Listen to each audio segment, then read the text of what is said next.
በዛሬው የትረካ ሰዓታችን አንዳርጋቸው ጽጌ በ2012 ዓ.ም ለህትመት ካበቃው የታፋኙ ማስታወሻ ከተሰኘው መጽሐፍ ውስጥ ያገኘነውን ከየመን ሰንዓ ኤርፖርት ታፍኖ በኢህአዴግ መራሹ መንግስት ለእስር ከበቃ በኋላ የነበሩትን የቃሊቲ እስር ቤት የመጨረሻ ወቅቶችና የአብይ አህመድ መንግስት መምጣቱን ተከትሎ እንዴት ከእስር ሊወጣ እንደቻለና ከጠቅላይ ሚኒስትሩ ጋር የነበረውን ግንኙነት እንዲሁም ሌሎች ያልተሰሙ አስገራሚ ፖለቲካዊ ጉዳዮችን የዳሰሰባቸውን የተመረጡ ምዕራፎች እንደዚህ አሰናዳ ነው።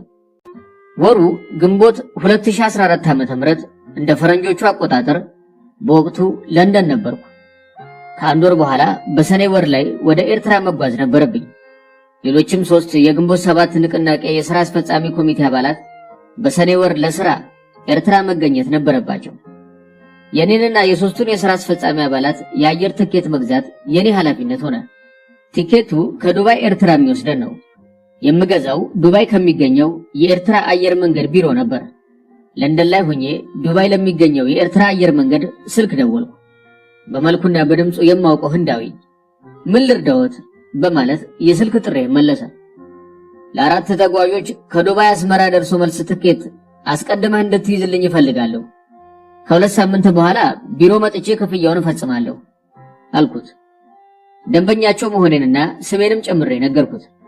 እሱም የተጓዦቹን ሙሉ ስሞች፣ መብረር የምትፈልጉበትን ዕለት፣ የፓስፖርት ቁጥርና ሌሎችም ዝርዝሮች በኢሜል ላክልኝ፣ ችግር የለውም አለኝ።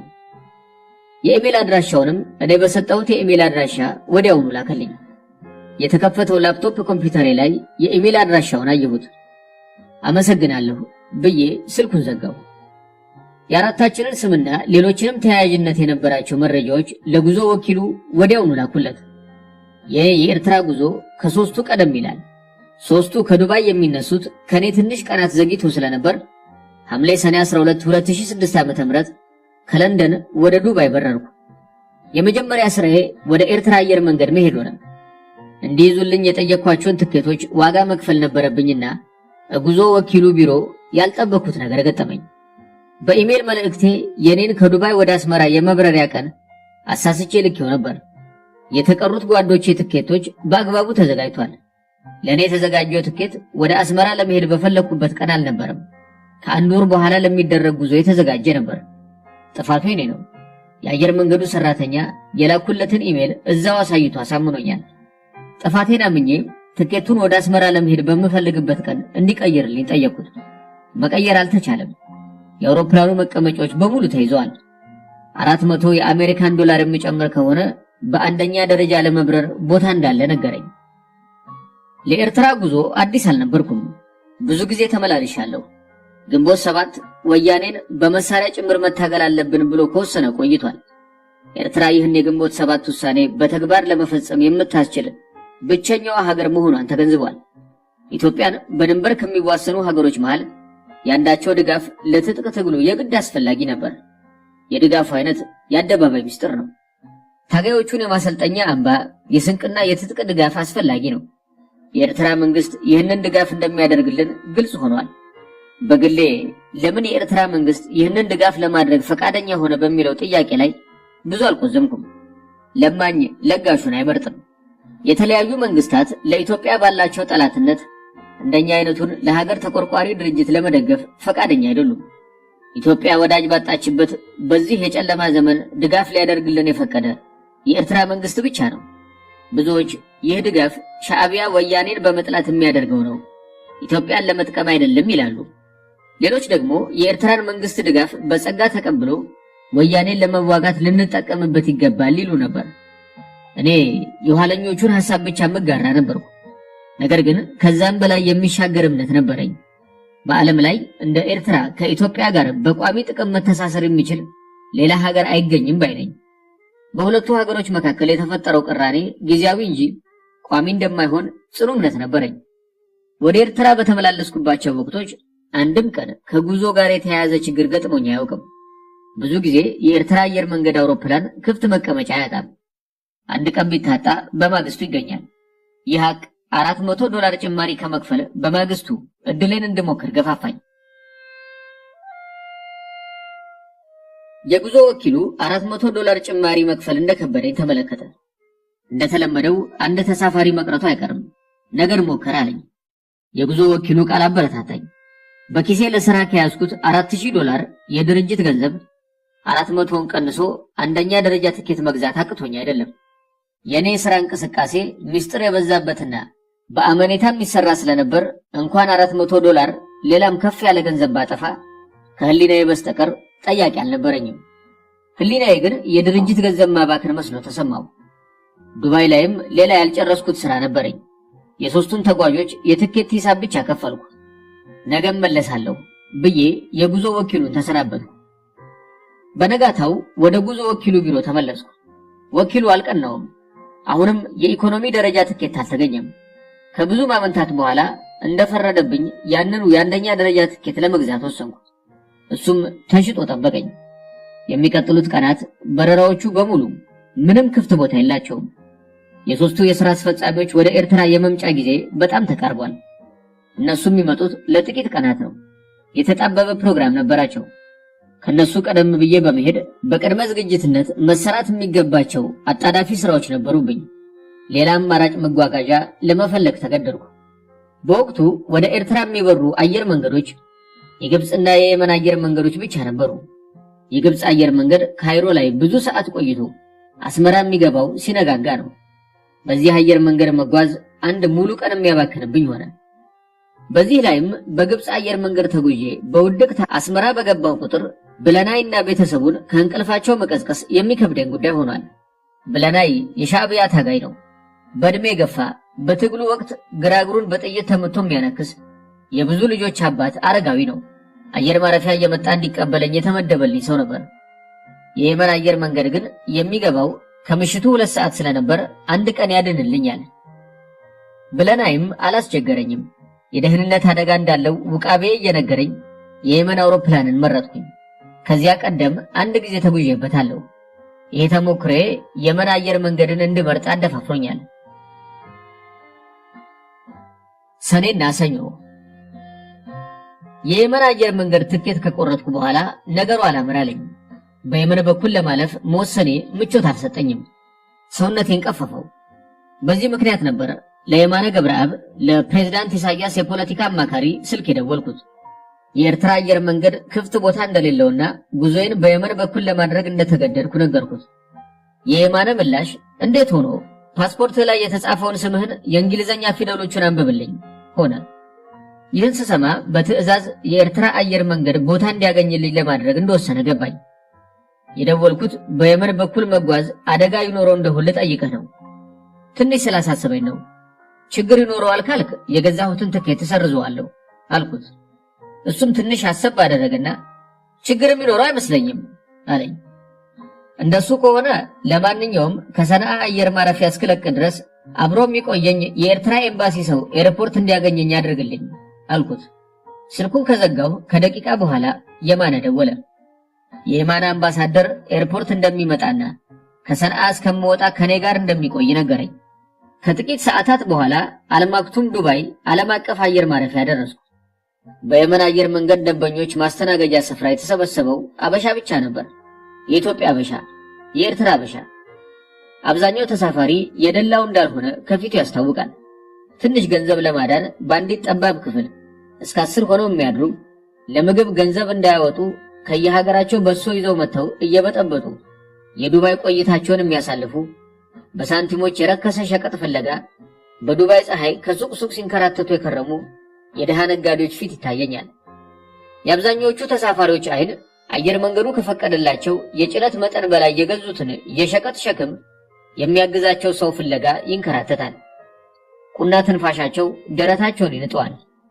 ለመመልከት ለደፈረ በተለያዩ ቦርሳዎችና ሻንጣዎች የቋጠሯቸው ሸቀጦች ከተፈቀደው ክብደት በላይ ይሆንብን ይሆን በሚል የጋራ ጭንቀት ሁሉም እንደተጠመዱ ለመረዳት አይከብድም። የተሳፋሪዎቹ ምስኪን ገጽታ ግን የጉዞዬን አደገኝነት አላስረሳኝም። ከነዚህ ምስኪን ከሚመስሉና ከሌሎች ጥቂት የሌላቸው አበሻ ተሳፋሪዎች መሃል ስንቶቹ የወያኔ ደህንነት አባላት የሆኑ፣ ስንቶቹ ከወያኔ ደህንነት አባላት ጋር በዘር በደምና በጥቅም የተዛመዱ ይሆኑ፣ ስንቶቹ ማን እንደሆንኩ ያውቁ ይሆን? ከነዚህ መካከል አንድ ሰው ወያኔዎቹ ያጡ ይሆን? ስልኩን አንስቶ አንዳርጋቸው በየመን አየር መንገድ እየበረረ ነው ብሎ የሚነግራቸው እነዚህንና ሌሎችንም ጥያቄዎች ማንሳት ያልቀረም። ይህ ሊሆን እንደሚችል የተረዳሁት ከራሴ ተሞክሮ ነበር። የኤርትራ ተቃዋሚዎችን በተመለከተ ተመሳሳይ መረጃ የሚያቀብሉኝ በበርካታ የተለያዩ አፍሪካ ሀገራት የሚኖሩ የግንቦት ሰባት አባላት ነበሩን። ይህን መረጃ የሚሰጡኝ ከሻዕቢያ መሪዎች ጋር ባለኝ ግንኙነት መረጃው ይጠቅመኝ እንደሆን በማሰብ ነው። ዝርዝር መረጃ ነበር የሚደርሰኝ። እገሌ የሚባል ቀንደኛ የኤርትራ ተቃዋሚ በዚህ ኤርፖርት በዚህ ሀገረ ፓስፖርት እየተንቀሳቀሰ ነው፣ ለሻዕቢያ ሰዎች ንገራቸው ይሉኝ ነበር። መረጃውን ለሻዕቢያ አሳልፌ አላውቅም። ሻዕቢያ እንደ ወያኔ በውጭ ያሉ ተቃዋሚዎች የሚያሳስቡት እንዳልሆነ አውቃለሁ። መረጃውን ችላም ብለውም ለዚሁ ነበር። ይህ ጉዳይ ግን ያስተማረኝ ነገር አለ። የግንቦት ሰባት አባላት የሚሰሩትን ስራ በተመሳሳይ ለወያኔ የሚሰሩ ሰዎች ሊኖሩ እንደሚችሉ ትምህርት አግኝቼበታለሁ። በእንዲህ የተመሰቃቀለ ስሜትና ሁኔታ እጅግ ባረጀው ንጽህና በጎደለው ግማታም ኤርባስ 350 የበረራ ቁጥር 516 የየመን አየር መንገድ ላይ ተሳፈርኩ። አውሮፕላኑ ከዱባይ ከሰዓት በኋላ ተነሳ። ዕለቱ ሰኞ ሰኔ 16 2006 ዓ.ም ነበር። የሀገሬ ሰው ሰኔና ሰኞ ሲገጣጠሙ ችግር ይመጣል እንደሚል አውቃለሁ። እኔ ግን ሰኔና ሰኞ መጋጠማቸውን ልብ አላልኩም። ልብ ብዬስ ቢሆን ለአባባሉ ትርጉም ሰጥቼ በየመን በኩል የመጓዝ ዕቅዴን እሰርዘው ይሆን እንጃ። ሆኖም ወደ ሰነአ ጉዞዬን ጀመርኩ። የመናዊው ይሁዳ ከጥቂት ሰዓታት በረራ በኋላ ከዱባይ የተነሳው አውሮፕላን ሰነአ ዓለም አቀፍ አየር ማረፊያ ደረሰ። ሁሉም ተሳፋሪ ወረደ። ጥቂቱ ተሳፋሪ እዛው ሰነአ ቀሪ ነው። አብዛኛው ወደ አዲስ አበባና አስመራ ሄያጅ ነው። ሁላችንንም ከአውሮፕላኑ በር ተቀብሎ ወደ መስተናገጃ ቦታ የሚወስደን አውቶቡስ ተዘጋጅቷል። እኔም እንደ ሌሎቹ ተሳፋሪዎች በዚህ አውቶቡስ ላይ ተጫንኩኝ። አውቶቡሱ ብዙ ርቀት አልሄደም። ከአንዱ ህንጻ ፊት ቆመ። ተሳፋሪዎቹን ተከትዬ እኔም ከአውቶቡስ ወረድኩኝ። እነሱን ተከትዬ ወደ ህንጻው ተጓዝኩኝ። ለመጀመሪያ ጊዜ ከዚህ ጉዞ ጋር የተያያዘው ስጋቴ እውን ሊሆን እንደሚችል ፍንጭ አየሁ። ሰውየው ሰማያዊ ኮትና ሱሪ ሙሉ ልብስ ለብሷል። ጉንጩን በጫት ወጥሯል። በመንገደኞች መሃል እያለፈ በቀጥታ ወደ እኔ መጣ። ልክ እንደሚያውቀኝ ሰው ሰላምታ ሰጠኝ። ትከሻዬን ይዞ ጉንጬ ላይ ሳመኝ። ሌላ ምንም አላደረገም። የጣሊያን የማፊያ የወንበዴ አለቆች የሚገሉትን ሰው ጉንጩን ስመው ይሸኙታል። ይሁዳም ክርስቶስን በ30 ሽልንግ ሽጦ ለክርስቶስ አሳዳጆች የጠቆማቸው ጉንጩ ላይ ስሞት ነው። ኃጢአቴ ብዙ መሆኑን ስለማወቅ በአእምሮዬ በተከሰተው የይሁዳና የክርስቶስ ታሪክ ፈገግ አልኩኝ። በምንም ነገር ላይ ስለ ራሱ ሳያላግጥ የማያልፍ ህሊና ያለኝ ሰው ነኝ። ይኸው ህሊናዬ ብለሽ ብለሽ ራስሽን ከክርስቶስ ለማመሳሰል ቃጣሽ በማለት ተሳለቀብኝ። ለዚህ ነገር ፈገግ አልኩኝ። ያቺ ፈገግታ ለሰኮንድ የመቆየት ዕድል አልነበራትም። ፈገግታውን በጫረው አእምሮዬ ውስጥ የሚጮኸው የአደጋ ደውል ብቻ ሆነ። በማላውቀው የመናዊ ጉንጬ ላይ መሳሜ ሌላ ትርጉም የለውም። ለከፍተኛ አደጋ እንደተጋለጥኩ ገባኝ። ያሰፈሰፈው አደጋ ለመከላከል ምንም ማድረግ አልቻልኩም። የኤርትራው አምባሳደር በተሰጠው መመሪያ መሰረት እዛው አየር ማረፊያ ተገኝቶ ዲፕሎማሲያዊ ተጽዕኖ ሊያደርግ ይችል ይሆናል የሚል ቀጭን ተስፋ ላይ ተንጠለጠልኩ። የገባንበት ትልቅ አዳራሽ መንገደኞችን እንደ ፍላጎታቸው የማስተናገጃ ስፍራ ነበር። የመን የሚቀሩት ተሳፋሪዎች ፓስፖርት እያሳዩ ከአዳራሹ እየወጡ ይሄዳሉ። ወደ ኢትዮጵያ የሚሄዱትም አንድ አውቶቡስ መጥቶ ወደ ሌላ መጠበቂያ ክፍል ይዟቸው ሄደ። ከጥቂት ጊዜ በኋላ ወደ አስመራ የምንበረው መንገደኞች ወደ ሌላ መጠበቂያ ክፍል የሚወስድ አውቶቡስ መጣ። በመጀመሪያው ዙር አውቶቡሱ የቻለውን ሞልቶ ሄደ። ሌላ አውቶቡስ ይሁን ያው የመጀመሪያው አላውቅም፣ መስተንግዶ ክፍሉ ደጃፍ መጥቶ ተገተረ። ወደ ኋላ መቅረት ጥሩ ስላልመሰለኝ እኔም አዳራሹ በራፍ ላይ ከቆሙት መሃል ሆንኩኝ። ያው ሰማያዊ ሙሉ ልብስ ለባሹና ባለጫቱ ሰውዬ ከሁሉ አስቀድሞ ወደ አውቶቡሱ እንድገባ መንገዱን ክፍት አደረገልኝ። ከኋላዬ ግን ሌሎች ተሳፋሪዎች እንዳይከተሉኝ የአዳራሹን የመስታወት በር በፍጥነት የመኖቹ ሲዘጉባቸው አየሁ። ብቻዬን አውቶቡስ ውስጥ ገባሁ። አውቶቡሱ ተንቀሳቀሰ። አሁን ሁሉም ነገር ግልጽ ሆኖልኛል። አውቶቡስ ውስጥ እንደገባው ፓስፖርቴን፣ ሞባይል ስልኬን፣ የኪስ ገንዘብ መያዣ ቦርሳዬን ያው ጉንጩ በጫት የተነፈው ሰውዬ አምጣለኝ። ሰጠሁት። ከቦርሳዬ ውስጥ ክሬዲት ካርዶቼንና መንጃ ፈቃዴን እያወጣ ወሰደ። ብዙም ርቀት አልተጓዝንም። አውቶቡሱ ወደ ቀኝ ዞሮ አንድ ወደፊት መሄጃ የሌለው ሙት መንገድ ውስጥ ገብቶ ቆመ። ውረድ ተባልኩ። ሌሎች የደህንነት ሰዎች ይመስሉኛል ከኔና ከባለጫታሙ ሰውዬ ጋር አብረው ወረዱ። ወደ አንድ ግቢ ውስጥ ገባን። በግቢው ውስጥ አንድ መካከለኛ ዛኒጋባ ቤት ይታያል። ግቢው የመደበኛ ወታደር ልብስ በለበሱና ታጣፊ ክላሽ በያዙ ወታደሮች ይጠበቃል። አንድ ክፍል ውስጥ ገባን። የገባንበት ክፍል ዙሪያው የስፖንጅ ፍራሽ ተነጥፎበታል። ሁለት ሰዎች እነዚያ ስፖንጅ ፍራሾች ላይ ተቀምጠው ጫት ይበላሉ። ሁለቱም ባህላዊ የየመን ልብስ ለብሰዋል። በቀኝ ጎናቸው ሽጉጥ፣ በግራ ጎናቸው አፋሮች ጊሌ እያሉ የሚጠሩትን ሴንቲ ወይም አጭር ጎራዴ የመሰለ ነገር ታጥቀዋል። ወቅቱ የዓለም እግር ኳስ ዋንጫ ውድድር የሚካሄድበት ነው። ፍራሹ ላይ የተቀመጡት ሰዎች ከፊት ለፊታቸው በተገተረው ትልቅ ጠፍጣፋ ቲቪ ላይ የሁለት ሀገሮች ግጥሚያ እያዩ ነው። ግን የሚያዩት እንደ ነገሩ ይመስላል። ነገረ ስራቸው፣ ውፍረታቸውና መድበልበላቸው ኳስ ይመስላል። ይሁን እንጂ ኳስ ባለፈበት ያለፉ አይመስልም። የገባነውን ሰዎች ቀና ብለው ተመልክተው ጫት ቅንጠሳቸውን ቀጠሉ። ሰማያዊ ልብስ ለባሹ ለእኔና ለራሱ ሁለት ወንበሮች ከሌላ ክፍል አስመጣ። ሁለታችንም ቁጭ ካልን በኋላ ይኸው ሰውዬ በእጄ የያዝኩትን ሻንጣና የኮምፒውተር ቦርሳ ከፍቶ መበርበር ጀመረ። ሁሉንም ከበረበረ በኋላ እያንዳንዱን ዕቃ ዝርዝር በወረቀት መዝግቦ መልሶ ቦርሳው ውስጥ ከተተው። ቀደም ብሎ የነበረውን የገንዘብ መያዣ ቦርሳዬንም ከፍቶ ገንዘቡን ቆጥሮ ከነቦርሳው መልሶ አስረከበኝ። ክሬዲት ካርዱን፣ መንጃ ፈቃዱንና ፓስፖርቱን ግን አልመለሰም። 4000 የአሜሪካን ዶላርና ጥቂት የእንግሊዝና የዱባይ ገንዘቦች ቦርሳዬ ውስጥ አለ። ክሬዲት ካርዶችንና መንጃ ፈቃዱን ሳይመልስ ገንዘቡን ግን ለምን እንደመለሰ አልገባኝም። ይህን ካደረገ በኋላ በምልክት እዛው እንድጠብቀው ነገረኝ። ሁለቱንም ጫት ቃሚዎች አናገረም። ሰውየው ሲያናግራቸው ከጫት መቃም ስራቸው ወጥተው አንዴ እሱን አንዴ እኔን ሲያዩዋዩኋቸው ስለኔ እየነገራቸው እንደሆነ ገብቶኛል። ከዚህ በኋላ ሰማያዊ ሱፍ ለባሹ አጅበውት ከመጡት ሰዎች ጋር ተያይዞ ውልቅ አለ። ከዛ በኋላ አላየሁትም። ከሰማያዊ ሱፍ ለባሹ ሰውዬ በስተቀር አንዳቸውም እንግሊዘኛ መናገር አይችሉም። እሱም ቢሆን በጣም ተራ ነገሮች ከመናገር ያለፈ ችሎታ አልነበረውም። ለማቀርባቸው ጥያቄዎች መልስ የሚሰጥ አላገኘሁም። በተወሰነ ደረጃ አደጋው የጠበቅኩት ስለነበር መሰለኝ ብዙም አልደነገጥኩም። ሁለት የጫት ቃሚዎች እዛው ስፖንጅ ፍራሻቸው ላይ ተቀምጠው ጫታቸውን በላይ በላዩ አፋቸው ውስጥ ይጠቀጥቃሉ። በክፍሉ ውስጥ እንዳለሁ የረሱኝ መሰለኝ። ቤቱን፣ ጣራ ግድግዳውን፣ ወለሉን፣ ዙሪያውን የተነጠፉትን ያረጁና የቆሸሹ ስፖንጅ ፍራሾች፣ ቴሌቪዥኑን መቃኘት ያስኩኝ። የማያቸው ነገሮች ያስገርሙኝ ጀመረ። ሰነአ አየር ማረፊያ የሚሰሩ ሰራተኞች በሙሉ አፋቸው በጫት የተሞላና ከንፈራቸውና መላሳቸው አረንጓዴ መሆኑ በጣም አስገረመኝ።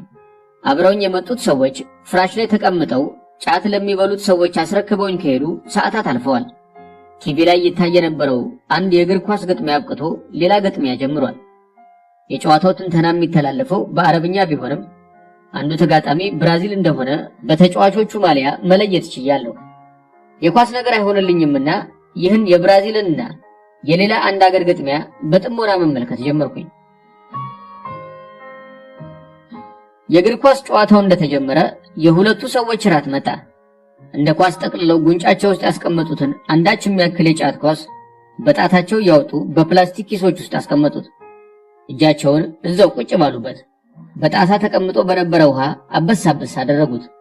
ከመጣላቸው ምግብ መሃል ፒታ የሚባለውን ቂጣና በርካታ ቅቅል እንቁላሎች ከፊታቸው ከሚታየው ቆሻሻ ወለል ላይ አንድ ጨርቅ ጣል አድርገው ደረደሩ። ከምግብ ሰንዱቅ ውስጥ ሩዝና ሰላጣ ነገር ይታያል። አብሬያቸው እንድመገብ ተፈደለ በማለት ግብዣ ቀረቡልኝ። ሱዳን ተሰዶ ተፈደለን የማያውቅ የለምና ለግብዣቸው ራሴንና እጆችን በትህትና በማንቀሳቀስ አይ ይብቃኝ የሚል ምላሽ ሰጠው። ምግብ ከቀመስኩ 24 ሰዓት ሆኖኛል። ከአንድ ቀን በፊት እራት እንደበላሁ ነው።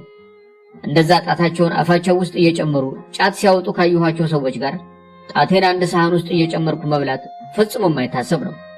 ቢያግደረድሩኝም እንደማልበላ ባውቅም ምንም ሳያግደረድሩኝ እነሱ ምግብ መብላቱን መያያዛቸው አስገረመኝ። የሀገሬ ሰዎች ለማስመሰልም ቢሆን ኧረ እባክህ ትንሽ ቅመስ ሳይሉ እንደማይበሉ ስላሰብኩ ነው የተገረምኩት። በልተው ሲጨርሱ ያካፋቸው ያወጡትን የጫትን ክብል ካስቀመጡበት የላስቲክ ኪስ እያወጡ ወደ አፋቸው ዶሉት። መመገብ መጨረሳቸውን አይቼ እኔም ሽንት መሽናት እንደምፈልግ በምልክት አስረዳኋቸው። አንዱ ከተቀመጠበት ተነስቶ ሽንት ቤቱን አሳየኝ። ወደ ሽንት ቤት ሲሄድ በተከፈተው በር የማየው ነገር እውነትም ችግሬ ከባድ መሆኑን የበለጠ አስረዳኝ። ታጣፊ ክላሽን የያዙ በርካታ ሰዎች በራፉ ላይ ቆመው ሲጃራቸውን ያጨሳሉ። በአውቶቡስ ሲያመጡኝ እነዚህ ወታደሮች እዛ ግቢ ውስጥ አልነበሩም። በእኔ የተነሳ የመጡ መሆናቸው ገባኝ። ሰነአ ዓለም አቀፍ አየር ማረፊያ እንደዚህ አይነት ቆሻሻ ክፍል ውስጥ ተቀምጠው ጫት የሚቅሙ ስልጣን ያላቸው የሚመስሉ ሰዎች ማየቴ በጣም ገርሞኛል። ሽንት ቤቱን ስመለከት አግራሞቴ የበለጠ ጨመረ። ሰዎች ውሃ በጣሳ ከአንድ አሮጌ በርሜል እየቀዱ እንዲጠቀሙ ተዘጋጅቷል። ሽንት ቤቱ ተሰባብሯል። ሰውን ለበሽታ የሚዳርግ የግማት ሽታ አለው። የመኖች እንደዚህ ቆሻሻና ኋላ ቀር ሰዎች ይሆናሉ ብዬ አስቤ አላውቅም። በሁሉ ነገር የመን ከኢትዮጵያ የተሻለ ሀገር ይመስለኝ ነበር። በቦሌ አየር ማረፊያ ውስጥ እንዲህ አይነት የገማ ነገር ሊኖር እንደማይችል አሰብኩ። እንዳው በጥቅሉ ኧረ የኛው ህዝብ ይግደለኝ፣ እነዚህ ሰዎች አይደሉም አልኩኝ። በዚህ አባባሌ ግን ፈገግ ማለት ያልቀረም። የታፈንኩት ከኛ ህዝብ መካከል ሊገሉኝ ለሚፈልጉ ሰዎች ተላልፌ ለመሰጠት መሆኑን አስቤ ነበር ፈገግ ያልኩት። ከሽንት ቤት እንደተመለስኩ ሶስተኛ ሰው ተቀላቀለን። የሁሉም አለቃ ይመስላል። ትንሽም እንግሊዘኛ ይችላል። ልብሱም ከሁሉም የጸዳ ነጭና ውድ ጀለቢያ ነው። ሙስሊም ነህ ወይ ብሎ ጠየቀኝ። እንዳልሆንኩ ነገርኩት። በሆን ኖሮ ምን ሊለኝ እንደፈለገ አላውቅም። በዛው በተሰባበረ እንግሊዘኛው ኢትዮጵያ ውስጥ በጣም የማይወዱኝ ሰዎች እንዳሉ ነገረኝ። ይህ ለኔ አዲስ ዜና አልነበረም። እሱ ሳይመጣ አስቀድሜ በኔ መታፈን ውስጥ እጃቸው ሊኖርበት ስለሚችሉ ሰዎችና የመኖችም ለምን እንደተባበሯቸው ሳወጣ ሳወርድ ነበር። ከሁሉ አስቀድሞ አፈናው ብዙ ዶላር የወጣበት እንደሆነ ገምቻለሁ። የመኖች በሙስና እጅግ የተጨማለቁና ያለ ገንዘብ ምንም እንደማይሰሩ መረጃዎች ነበሩኝ። ሌላው ቀርቶ የየመን የደህንነትና የፖሊስ አባላት ከደሃ ኢትዮጵያውያን ስደተኞች ገንዘብ ለመውሰድ ሲሉ ስለሚፈጽሙት ኢሰብአዊ ድርጊት አንብቤያለሁ። በተለይ በሴት ወገኖቻችን ላይ የሚፈጽሙት አሰቃቂ የወሲብ ጥቃት ዲያቆን ዳንኤል ክብረት በጻፈው አንድ መጽሐፍ ላይ ካነበብኩ በኋላ የመን የአውሬዎች እንጂ የሰው ልጆች ሀገር አልመስል ብሎኛል። ፊት ለፊቴ ተቀምጦ ኢትዮጵያ ውስጥ የማይወዱኝ ሰዎች እንዳሉ የነገረኝን ሰውዬ ከነዚህ እኔን ከማይወዱ ሰዎች ስንት ሺህ ዶላር እንደተከፈለው ልጠይቀው ከጀለኝ። ተውኩት። የየመኖች ትብብር ለማግኘት የወያኔ ደህንነት ብዙ መንገዶች ሊኖሩት እንደሚችሉ አሰብኩ። እዚያ ክፍል ውስጥ የማያቸው የደህንነት ሰዎች የቀድሞ የየመን ፕሬዝዳንት የአሊ አብደላ ሳሌህ ትክሎች እንደሆኑ ጥርጥር አልነበረኝም። አሊ አብደላ ሳሌህ ደግሞ ከየመን ሲባረር መኖሪያውን ኢትዮጵያ ለማድረግ እንደወሰነ ሰምቻለሁ። አሊ አብደላ እነዚህን የደህንነት ሰዎች እንኳን ገንዘብ ታክሎበት ያለ ገንዘብም ከወያኔ የደህንነት ሰዎች ጋር እንዲተባበሩ ማድረግ እንደማያቅተው አንዱ ግምቴ ነው። ሌላው ግምቴ ግማሽ የመናዊ የሀገራችን ቱጃር ሼህ አላሙዲንም የኢትዮጵያን የደህንነት ሰዎች ለማገዝ ድምፁንና እጁን ወደ የመን ማድረስ እንደማይከብደው ጠርጥሬያለሁ። ይህም ተብሎ የወያኔ ደህንነት የየመን ትብብር ያገኘው በቀላሉ እንዳልሆነ መገመት ይቻላል። የመኖች ድርጊታቸው ዓለም አቀፍ ሕግን የጣሰ ድርጊት እንደሆነ ያውቁታል። እንዲህ አይነት ድርጊት ደግሞ ያለምንም ገንዘብ ማባበያና ያለአንዳንድ ተጽዕኖ ማድረግ የሚችሉ ሰዎች ተሳትፎ የመኖች ሊፈጽሙት ቀርቶ የማይከጅሉት ነገር ነው። የየመን ደህንነት እንጂ የወያኔ ደህንነት እንዳላፈነኝ ስለማወቅ ለምን የመኖች ይህንን ለማድረግ ደፈሩ ብዬ መጠየቅ ነበረብኝ። ለዚህ ጥያቄ በጥቅሉ መልሱን ከላይ ሰጥቻለሁ። ዋናው ምክንያት ገንዘብ ነው። ሶስተኛው ሰው ብዙም ሳይቆይ ጥሎን ሄደ። እዛው ሰንዓ አየር ማረፊያ እዛው ቆሻሻ ክፍል ውስጥ ከነዛ ጫታ መንጃኪ ሰዎች ጋር እንደተቀመጥኩ እኩለ ሌሊት ሆነ። ደክሞኛል፣ ሰልችቶኛል፣ ጠምቶኛል፣ እርቦኛል። ቁርጤን አውቄያለሁ። በየመንና በወያኔ ደህንነት መሃል እኔን የመረካከቡ ሂደት የሚፈጸመው መቼ ነው የሚል ጥያቄ ማንሳት ጀምሬያለሁ። የማይቀረውን የተረዳው አእምሮዬ አንደኛውኑ የሆነው ሆኖ ብትገላገል ይሻላል እያለኝ ነው። ብዙም ሳይቆይ የጥያቄ መልስ መጣ። ታጣፊ ክላሽ በያዘ የየመን ወታደር ታጅበው ሁለት አበሾች ወደ ነበርኩበት ክፍል ገቡ። ሁለቱ ስፖንጅ ፍራሽ ላይ የተቀመጡት የመኖች አስቀድሞ ተነግሯቸው መሰለኝ ምንም ይሆናል መሰላቸው። አንዱ አበሻ የእጅ ሻንጣዬን፣ ሌላው የኮምፒውተር ቦርሳዬን አንስቶ እንሂድ አለኝ። ዝም ብዬ አየኋቸው።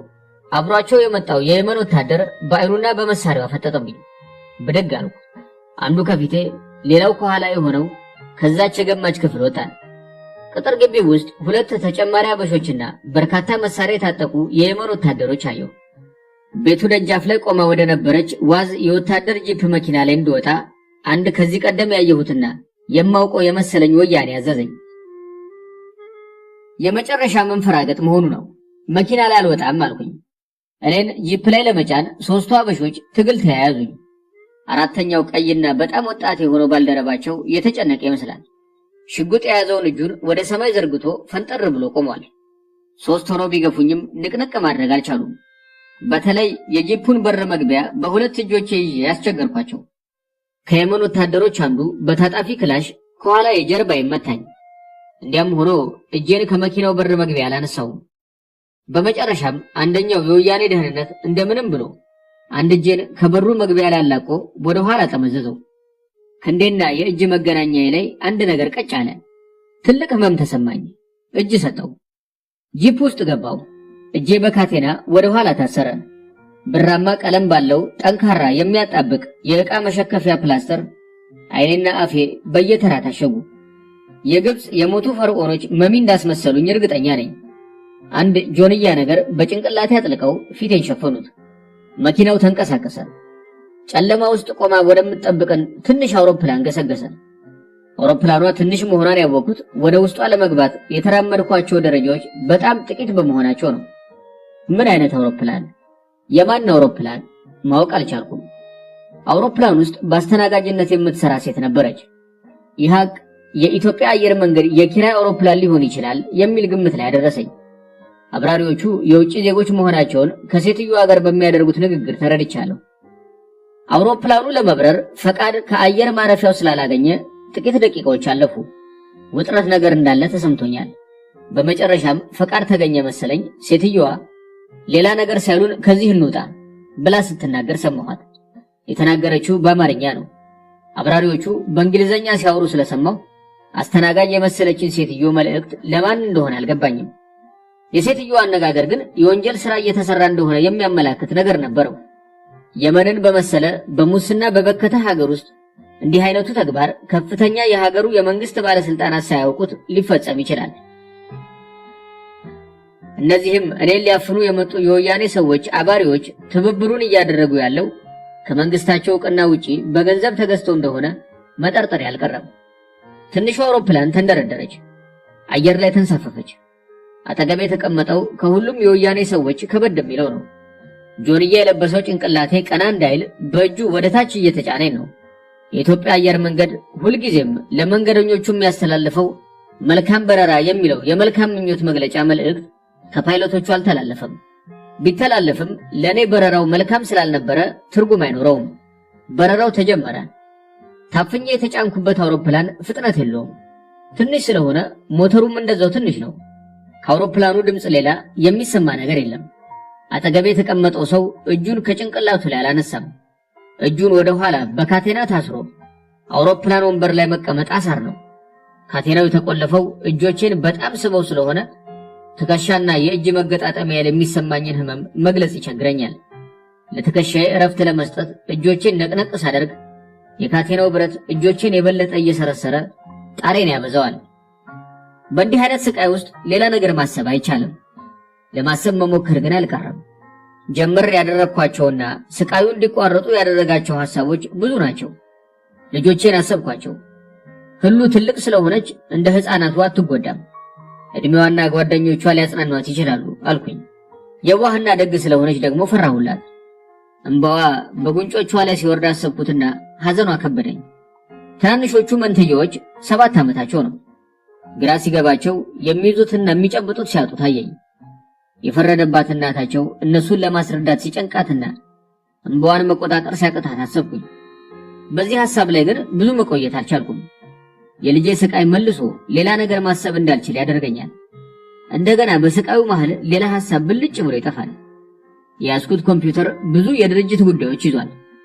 ከዚህ በተጨማሪ አስመራ በማገኘው ከሥራ ነፃ ጊዜ በሚገባ አደራጀዋለሁ በማለት ከቅንጅት ጊዜ ጀምሮ ብዙ የድርጅትና የግል ሕይወቴን መረጃዎች ጨምሮ የያዘውን ኤክስተርናል ድራይቭ የሚባለውን ሰነድ ማጠራቀሚያ እንዲያዝኩ ነው የታፈንኩት። በተለይ ከኔ ሥራ ጋር የተያያዘው የገቢና የወጪ ሰነድና ፎቶ የተደረጉ ደረሰኞች ዝርዝር ከሁሉም በላይ በግንቦት 7 ላይ ችግር ይፈጥራል ብዬ ሰጋው። በዋነኝነት እውነተኛ ስማቸው በሰነዶቹ ላይ የሚታዩትና በሀገር ቤትና በጎረቤት ሀገሮች የሚኖሩ አባላት ጉዳይ አሳሰበኝ። አዘንኩኝ። በሐዘኔ ለመቀጠል አልቻልኩም። አሁንም የእጄ ስቃይ ከዚህ ሐሳብ በቅጽበት ጎትቶ አወጣኝ። ሽማግሌ አባቴን፣ ወንድምና እህቶቼን፣ ጓደኞቼንም ብልጭ ድርግም በሚል የሐሳብ እይታ ማየት ያልቀረም። አባቴ በልጅነቱ ያጣቸው ወንድሞቹ ምትክ አድርጎ ወንድ ልጆቹን እንደሚያይ ታናሽ ወንድሜ አመሃ በደርግ በተገደለበት ወቅት በመረረ ለቅሶ ውስጥ ሲናገር ሰምቻለሁ። አሁን የኔን የማይቀር ሞት ሲሰማ እንዴት ሐዘኑ ይበረታበት ይሆን ብዬ አዘንኩለት። ያዘዝነውን ዕቃዎች ከዱባይ ገዝቶ ይመጣል ብለው በጉጉት የሚጠብቁኝን የኤርትራ በረሃ ጓዶቼን አሰብኳቸው። ሰራዊቱ ውስጥ ከተለያዩ የዓለም ሀገራት እኔን አምነው በረሃ ድረስ መምጣታቸውን የነገሩኝ ጓዶች አሉ። መሳፍንት አያሌው ከስዊድን፣ ዜና ጉታን ከስዊዘርላንድ፣ ገብርዬን ሻለቃ መሳፍንት ጥጋቡን ከሉክሰምበርግ፣ አሰፋ አመነሸዋና ዘመነ ካሴ ከኬንያና ሌሎችም ከደቡብ አፍሪካና ከሱዳን የመጡት ጓዶች የኔን መታፈን ሲሰሙ ምን ይሰማቸው ይሆን አልኩኝ። የማውቃቸው የግንቦት 7 ህዝባዊ ኃይል የሰራዊት አባላት መልክ በፕላስተር በታሸገውና በጆንያ በተሸፈነው አይኔ ፊት ያልፋል። የኔ መያዝ የሚፈጥርባቸውን ሐዘንና የመንፈስ ስብራት አሰብኩት። በዚህም ሐሳብ ላይ ከቅጽበት በላይ መቆየት አልቻልኩም። የእጄ ስቃይ የበዛ አፌን ያሸኩበት የዕቃ ማሰሪያ ተለጣፊ ፕላስቲክ ትንፋሽ እያሳጣኝ ሲመጣ ሁሉም ሐሳብ ጠቅሎ ጠፋ። አውሮፕላን ውስጥ ለጥቂት ደቂቃዎች ሰዎች አንሾካሾኩ። የሚሰማው የወንዶች ድምፅ ብቻ ነው። የሚናገሩት በትግርኛ ነው። ሰነአ አየር ማረፊያ ያየኋቸው 4 ሰዎች